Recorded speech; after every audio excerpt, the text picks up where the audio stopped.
Moving on now, Storm Kristin battered Portugal and Spain, leaving widespread damage, power outages and major disruptions to transport.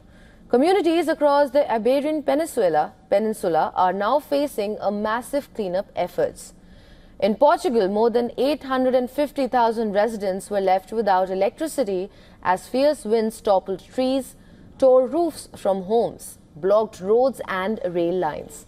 The main highway linking Lisbon to the country's north were blocked by trees and debris.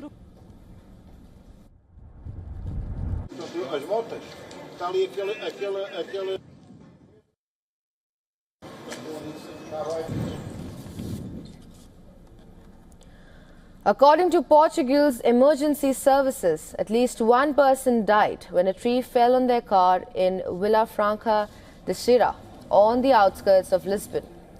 Civil protection services recorded over 3,000 incidents with gusts reaching 150 kilometers per hour, along with heavy rain and snow.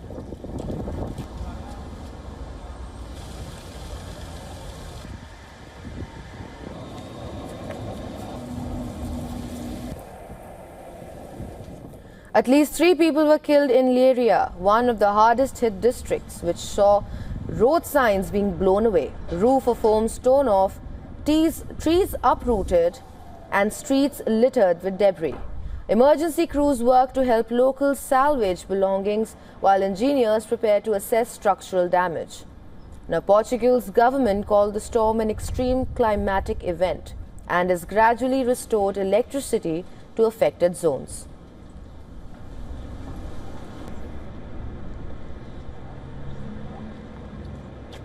The building fell because we have things from up here, and the building over there also doesn't have a roof. Water started coming down inside the homes because even though we have boards, the tiles flew away and the metal sheets broke. It was extremely violent. I don't remember ever experiencing anything like it. We're not used to this kind of thing. It's quite unsettling. Nobody slept at home last night. It was really scary. We could feel the bed shaking, and we ended up with part of the roof torn off and damaged cars. After sweeping across Portugal, Storm Kristin pushed east into Spain, which is still reeling from the impact of Storm Joseph. In Torremolinos, strong winds toppled a palm tree on Tuesday, killing a woman. By Wednesday morning, the storm brought heavy snowfall to Madrid, blanketing the city's mountain range and covering streets in Puerta del Sol. While the Galapagos, cars, traffic signs and roads were buried under snow, leaving commuters stranded and public transport disrupted.